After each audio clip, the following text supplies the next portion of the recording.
Gurubhyo Namaha. I, Sai Shrikarachari Gangadharni, will from today on this auspicious day, July 16th, will start Sai Baba Satcharita to eradicate the pandemic that everybody is facing and pray for the welfare of everyone. So let's start. Sai Satcharitra, Chapter 1. Om Sai Ram. Salutations. The story of grinding wheat and its philosophical significance. According to the ancient and revered custom, Hemant Pant begins the work Sai Satcharitra with various salutations. First, he makes obeisance to the god Ganesha to remove all obstacles and make the work a success, and says that Sri Sai is the god Ganesha. Then to the goddess Saraswati to inspire him to write out the work, and says that Sri Sai is one with this goddess and that he is himself singing his own life.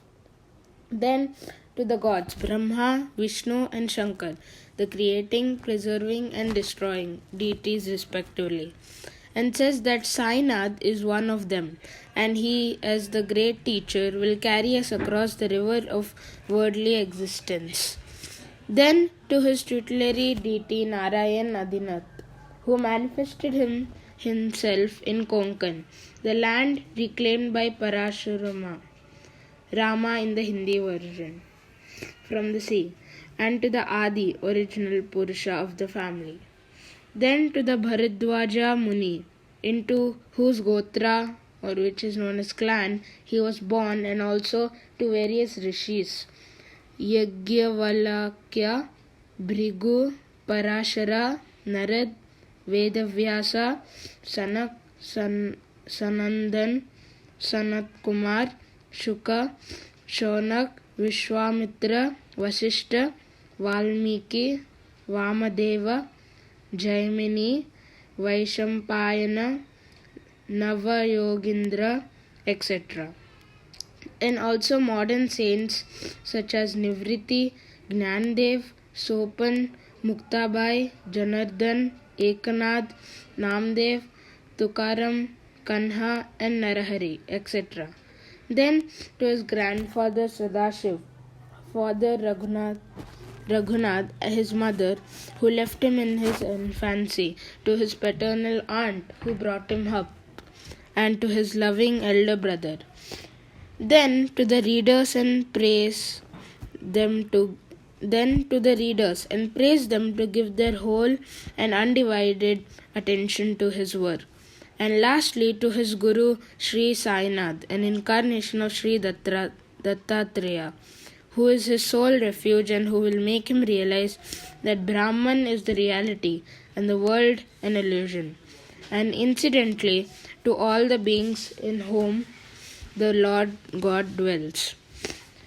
After describing in brief the various modes of devotion according to Parashara, Vyasa and Shandilya, etc., the author goes on to relate the following story. It was some time after 19 AD that I went one fine morning to the masjid in Shirdi for getting a darshan of Sai Baba. I was wonderstruck to see the following phenomenon. After washing his mouth and face, Sai Baba began to make preparations for grinding wheat. He spread a sack on the floor, and thereon set a hand mill. He took some quantity of wheat in a winnowing fan, and then, drawing up the sleeves of his kafni, also known as robe, and taking hold of the peg of the hand mill, started grinding the wheat by putting a few handfuls of wheat in the upper opening of the mill and rotated it. I thought, what business Baba had with the grinding of wheat, when he possessed nothing and stored nothing, and as he lived on alms? Some people who had come there thought likewise, but none had the courage to ask Baba what he was doing. Immediately the news of Baba's grinding wheat spread into the village, and at once men and women ran to the masjid and flocked there to see Baba's act. 4 bold women from the crowd forced their way up and pushed and pushing Baba's head took forcefully the peg or handle into their hands, and singing Baba's Leela started grinding. At first, Baba was enraged, but on seeing the woman's love and devotion, he was much pleased and began to smile. While they were grinding, they began to think that Baba had no house, no property, no children, none to look after, and he lived on alms. He did not require any wheat flour or making bread or roti. What will he do with his big quantity of flour? Perhaps, as Baba is very kind, he will distribute the flour amongst us. Thinking in this way while singing, they finished the grinding, and after putting the hand mill aside, they divided the floor into 4 portions and began to remove them one per head. Baba, who was calm and quiet up till now, got wild and started abusing them, saying, "Ladies, are you gone mad? Whose father's property are you looting away? Have I borrowed any wheat from you so that you can safely take the flour? Now please do this. Take the flour and throw it on the village border limits." On hearing this, the woman felt abashed and, whispering amongst them, went away to the outskirts of the village, spread the flour as directed by Baba. I asked Shirdi people, what was this that Baba did? They replied that as the cholera epidemic was spreading in the village, and this was Baba's remedy against the same. It was not wheat that was ground, but the cholera itself was ground to pieces and pushed out of the village. From this time onward, the cholera epidemic subsided and the people of the village were happy.